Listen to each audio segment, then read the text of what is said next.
Welcome to 5 minute videos. ஒவ்வொரு நாளும் உலகளவில் நூற்றுக்கணக்கான நபர்கள் காணாம போயிட்டு இருக்காங்க.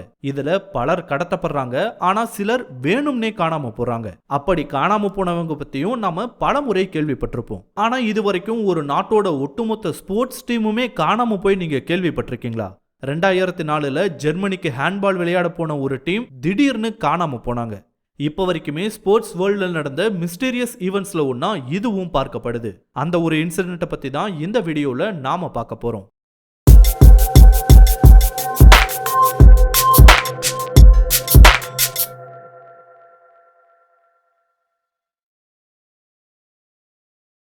ஒரு நாட்டுக்கும் இன்னொரு நாட்டுக்கும் நடுவுல நல்ல ஒரு உறவை ஏற்படுத்துவதற்கு நிறைய விஷயங்களை செய்வாங்க.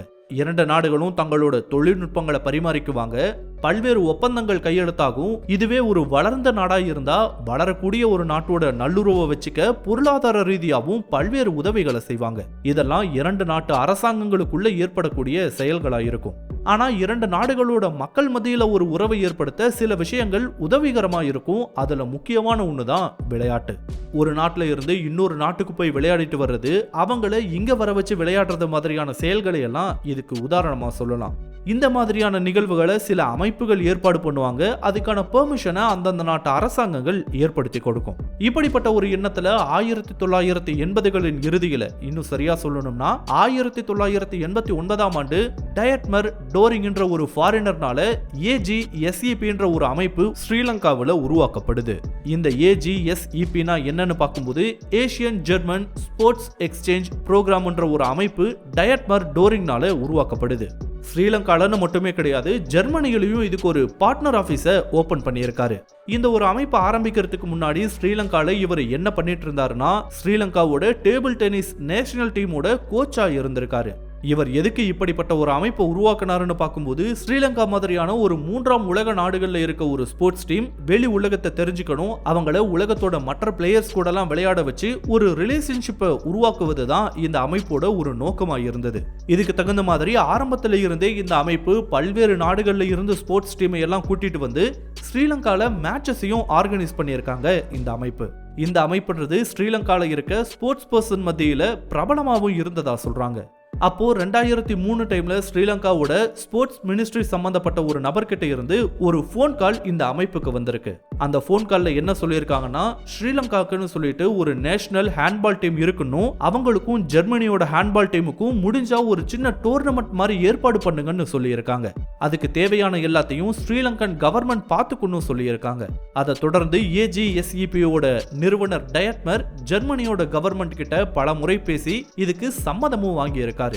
ஜெர்மனியோட ஹேண்ட்பால் டீமை எடுத்துக்கிட்டா அவங்க வெல் ட்ரெயினான ஒரு டீம்னு சொல்லலாம். 100 வருஷத்துக்கும் மேல ஜெர்மனியில ஹேண்ட்பால்ன்றது விளையாடப்பட்டு வருது. சோ அதுல ஒரு சாம்பியன்ஸ்னே அவங்கள சொல்லலாம். சரி, ஒரு எக்ஸிபிஷன் மேட்ச் தானேன்னு அவங்களும் இதுக்கு ஓகே சொல்லிடுறாங்க. ரெண்டு பக்கமும் எல்லாமே ஓகேவான வாட்டி ஸ்ரீலங்கன் ஹேண்ட்பால் டீமை போட்டோ ஷூட்டுக்காக கூப்பிட்டிருக்காரு டயட்மர். அப்போ அந்த டீமும் வந்திருக்காங்க. அந்த டீமை பார்த்ததுமே இவருக்குள்ள லைட்டா சந்தேகம் வந்திருக்கு. ஏன்னா வந்தவங்க யாருமே ஒரு ஸ்போர்ட்ஸ் பர்சன் மாதிரியே இல்லை. எல்லாரும் வரும்போதே கோட் ஷூட் போட்டுட்டு தான் வந்திருக்காங்க. இதுவே அவருக்குள்ள ஒரு சந்தேகத்தை உருவாக்கி இருக்கு.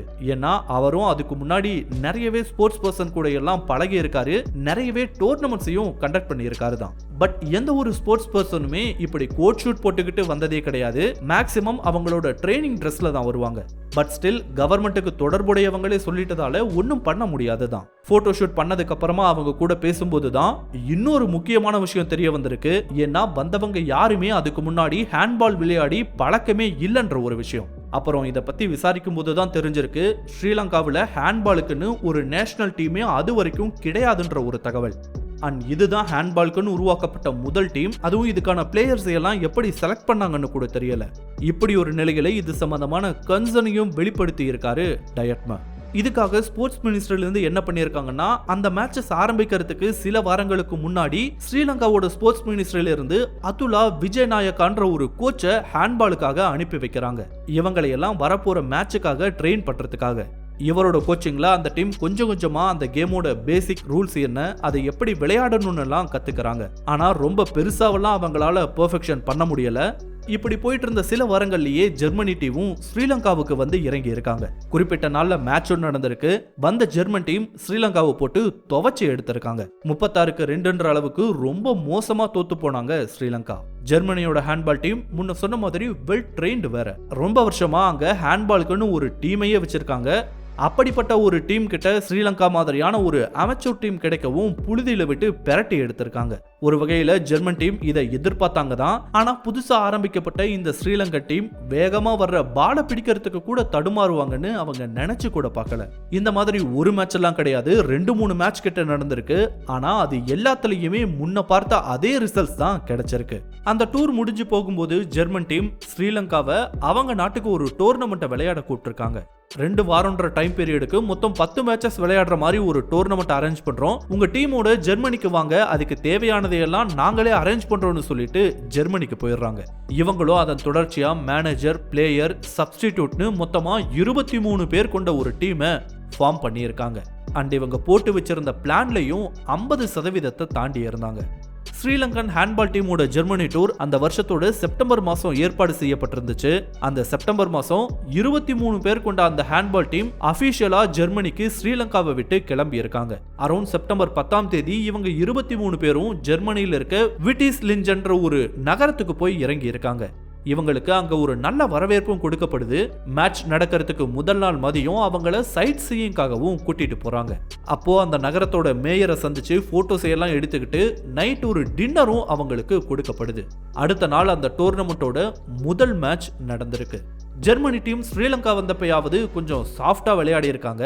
ஆனா அவங்க நாட்டுக்கு போனதும் அவங்கள போட்டு பொளந்தெடுக்க ஆரம்பிச்சிருக்காங்க. ஸ்ரீலங்கன் டீம்னால கடைசி வரைக்கும் ஒரு கோல் கூட போட முடியாம தோத்தும் போயிருக்காங்க. இருந்தாலும் ஜெர்மன் டீம் இவங்களை பார்த்து சிரிக்காம ஆறுதல் தான் சொல்லியிருக்காங்க. ஜெர்மனியோட முதல் ஹேண்ட்பால் டீமை 1900 ஆரம்பிக்கும் போது நாங்களும் இப்படிதான் இருந்தோம். அப்புறம் போக போக நாங்க ஹேண்ட்பால்ல ரொம்ப பெரிய அளவுல வந்துட்டோம். அதே மாதிரி நீங்களும் போக போக விளையாட ஆரம்பிச்சிருவீங்கன்னு சொல்லிட்டு ஆறுதல் சொல்லியிருக்காங்க. அன்னைக்கு ராத்திரியும் டின்னர் நடக்குது. அப்பயும் ஸ்ரீலங்கன் டீம் கிட்ட ரொம்ப அன்பா தான் பழகி இருக்காங்க. இதனாலேயே அவங்களுக்கு ஒரு பக்கம் கில்ட்டி ஃபீலை ஏற்படுத்தி இருக்கு. ஏன்னா அடுத்த நாள் அவங்க பண்ண இருந்த வேலை அந்த மாதிரி.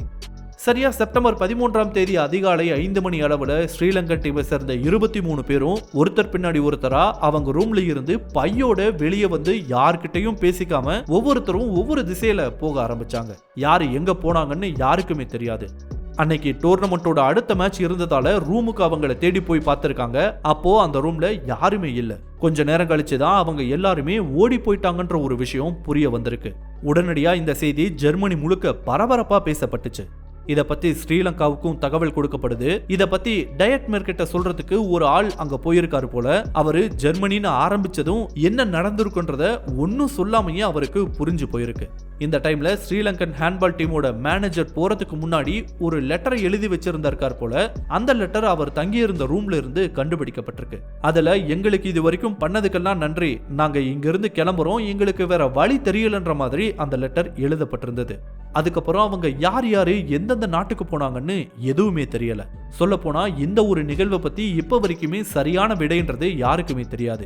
இத பத்தி ஸ்ரீலங்கன் கவர்மெண்ட் கிட்ட ஜெர்மன் கவர்மெண்ட் கேட்கும் போதுதான் அபிஷியலா நாங்க அந்த டீமை ஆர்கனைஸ் பண்ணவே இல்லைன்னு சொல்லி கதையை முடிச்சுட்டாங்க. அப்புறம் பல ஆண்டுகள் கழிச்சு சில நபர்களை தேடி பிடிச்சி மெல்ன்ற ஒரு மேகசின் பேட்டி எடுத்திருக்காங்க. அப்போதான் இது பக்காவா போடப்பட்ட ஒரு பிளான்ன்றதே வெளியே தெரிய வந்தது. என்ன நடந்திருக்குன்னா 2002 அண்ட் 2003 டைம்ல இந்த 23 பேருக்கும் ஏதோ ஒரு வகையில ஒரு கான்டாக்ட் கிடைச்சிருக்கு. அந்த கான்டாக்ட் மூலமா கிடைச்ச தகவல் என்னன்னா ஸ்ரீலங்காவை விட்டு லீகலா வெளியே அனுப்ப ஒரு ஐடியா இருக்குன்ற மாதிரியும் அதுக்கு $4000 செலவாகும்னு, இதுக்காக நீங்க ஹேண்ட்பாலை பத்தி தெரிஞ்சுக்கணும்னு சொல்லி ஒரு தகவல் இவங்க எல்லாருக்கும் சொல்லப்பட்டிருக்கு. நம்ம எல்லாருக்குமே தெரியும் அந்த டைம்ல ஸ்ரீலங்காவில் சிவில் வார் உச்சத்துல இருந்தது. அப்போ பலருமே அங்க இருந்து வெளியேற நினைச்சாங்க தான். பலர் ரொம்ப கஷ்டப்பட்டு அங்க இருந்து வெளியேறவும் செஞ்சாங்க. இதுல தமிழ் மக்கள்னு மட்டும் கிடையாது, சிங்களர்களும் போயிருக்காங்க போல. அப்படி போனதுல நிறைய பேர் ஏமாற்றமும் பட்டிருக்காங்க, வழியில இறந்து கூட போயிருக்காங்க. அப்படி இருக்கும்போது யாருமே எதிர்பார்க்காத விதத்துல நடந்த ஒரு நிகழ்வு தான் இது. இவ்வளோ பக்காவா பிளான் பண்ணதை வச்சு பார்க்கும்போது கவர்மெண்ட்டுக்கு தொடர்புடைய ஒருத்தரால தான் இது செய்யப்பட்டிருக்கணும்ன்றது ரொம்ப நல்லாவே தெரியுது. பின்னாடி ஸ்ரீலங்கன் கவர்மெண்ட் இதுக்கும் எங்களுக்கும் எந்த விதமான தொடர்பும் இல்லைன்னு சொல்லிட்டாலும் கவர்மெண்டோட ஸ்போர்ட்ஸ் மினிஸ்ட்ரியில இருந்து தான் இந்த டீமுக்கு கோச் பண்றதுக்கு முதல்ல கோச்சையே அனுப்பியிருக்காங்க. ஸோ கண்டிப்பா இது ஒரு இன்சைட் ஜாபா இருக்க அதிகபட்ச வாய்ப்புகள் இருக்கு. அவங்களோட பிளான் என்னவா இருந்ததுன்னா, முதல்ல ஸ்ரீலங்காவுக்குன்னு சொல்லிட்டு ஒரு ஹேண்ட்பால் டீமை உருவாக்கணும். அந்த டீம் கூட விளையாட ஜெர்மன் டீமை இன்வைட் பண்ணணும். பதிலுக்கு ஜெர்மன் அவங்களோட நாட்டுக்கு டோர்னமெண்ட் விளையாட இன்வைட் பண்ண வைக்கணும். பிளான் படி அங்க போனதுக்கு அப்புறம் ஒரு மேட்ச் விளையாண்டுட்டு மறுநாள் ஏர்லி மார்னிங் எந்திரிச்சு யாருக்கிட்டையும் யாரும் பேசாம ஒவ்வொரு வழியில தனித்தனியா பிரிஞ்சு போயிடணும். இது எதுக்குன்னா, சப்போஸ் அந்த 23 பேர்ல யாராவது ஒருத்தர் போலீஸ்லயோ இல்ல கஸ்டம்ஸ்லயோ மாட்டிக்கிட்டா கூட வேற யார் பத்தின தகவலும் தெரியாது இல்லையா? சோ அவர் மட்டும் தான் மாற்ற மாதிரி இருக்கும். மத்தவங்க சேஃபா இருப்பாங்க. இதுதான் பிளானே.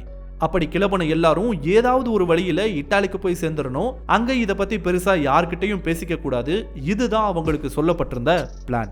சம்ஹவ் இதுல எந்த தப்பும் நடக்காம அந்த 23 பேரும் இட்டாலிக்கு போய் சேர்ந்திருக்காங்க தான். அங்க போய் சிலர் ஹோட்டல்ல ஒர்க் பண்ணிருக்காங்க, கடைகள்ல ஒர்க் பண்ணிருக்காங்க, வேர் ஹவுஸ்லன்னு நிறைய இடங்கள்ல பலரும் ஒர்க் பண்ணிருக்காங்க. இதுல சிலருக்கு வேலை கிடைக்காம கூட போயிருக்கு. அப்படி வேலை கிடைக்காம போனவங்க சில மாதங்களுக்குள்ள திரும்பவும் ஸ்ரீலங்காவுக்கே வந்திருக்காங்க. சிலர் சில வருடங்கள் கழிச்சு வந்திருக்காங்க. சிலர் அவங்களோட ஃபேமிலிய அவங்க இருந்த இடத்துக்கே கூட்டிட்டு போயிருக்காங்க. அப்படி ஸ்ரீலங்காவுக்கு வந்தவங்க மூலமா தான் இந்த ஒரு பிளான் பத்தியே வெளியே தெரிய வந்தது. கடைசியா இந்த ஒரு நிகழ்வுல ஜோக்கர் யாருன்னு கேட்டா, இவங்களையும் நம்பி முதல்ல டோர்னமெண்ட்டை ஏற்பாடு பண்ண AGSCPயோட நிறுவனர் டயட்மர் தான். ஆக்சுவலா ஸ்போர்ட்ஸ் பர்சன் ஒருத்தர் இந்த மாதிரி வேற நாடுகளுக்கு விளையாட போகும்போது அங்கிருந்து தப்பிச்சு வேற ஒரு நாட்டுக்கு போறது புது விஷயமே கிடையாது. நார்த் கொரியா மாதிரியான சர்வாதிகார ஆட்சி நடக்கக்கூடிய நாடுகள்ல இருந்து ஸ்போர்ட்ஸுக்காக மட்டும்தான் அவங்களால வெளியே வரவே முடியும். அப்படி வரும்போது நிறைய பேர் தப்பிச்சிருக்காங்க தான். அதே மாதிரி உகாண்டா, சியரா லியோன், ருவாண்டா மாதிரியான நாடுகள்ல இருந்தும் ஒலிம்பிக் மாதிரியான பெரிய ஈவெண்ட்ல கலந்துக்க வந்தவங்களே இப்படி எஸ்கேப் ஆகியிருக்காங்க. சில நேரங்கள்ல அவங்க கூட வர்ற கோச்சஸே இப்படி தப்பிச்சு போயிருக்காங்க. சோ இது ஒன்றும் புதுசெல்லாம் கிடையாது. ஏன் ஸ்ரீலங்காவிலேயே அந்த மாதிரியான நிறையவே இன்சிடென்ட் நடந்திருக்குதான். உதாரணத்துக்கு 1993 கனடாவில் நடந்த ஒரு ஈவெண்ட்ல கலந்துக்க 11 பேர் கொண்ட ஒரு டீம் போயிருக்காங்க. அதுல ஒருத்தர் மட்டும்தான் ஸ்ரீலங்காவுக்கு திரும்பி வந்திருக்காரு. 2007 ஒரு கோச் இப்படி போயிருக்காரு. 2014 கூட சவுத் கொரியாவில் நடந்த ஏசியன் கேம்ஸ்ல கலந்துக்க போனவங்கள 2 பேர் அப்ஸ்காண்ட் ஆகிட்டாங்க. இப்படி ஸ்ரீலங்காவுக்கு இந்த ஒரு நிகழ்வுக்கு முன்னாடியும் சரி பின்னாடியும் சரி நிறையவே இன்சிடென்ட் நடந்திருக்குதான். ஆனா பக்காவான ஒரு பிளானோட 23 பேர் கொண்ட ஒரு டீமே காணாம போறதெல்லாம் இப்ப வரைக்கும் எங்கேயுமே நடக்காத ஒரு விஷயம்தான். இதை யாருமே பண்ணது கிடையாது. இந்த வீடியோ உங்களுக்கு பிடிச்சிருந்தா லைக் பண்ணுங்க, கமெண்ட் பண்ணுங்க, ஷேர் பண்ணுங்க. இதே மாதிரியான புதிய வீடியோக்களை பார்க்க மறக்காம 5 Minute Videos சேனலுக்கு சப்ஸ்கிரைப் பண்ணுங்க. அண்ட் மறக்காம நோட்டிபிகேஷன் பெல் ஐகானையும் கிளிக் பண்ணி விடுங்க. தேங்க்யூ.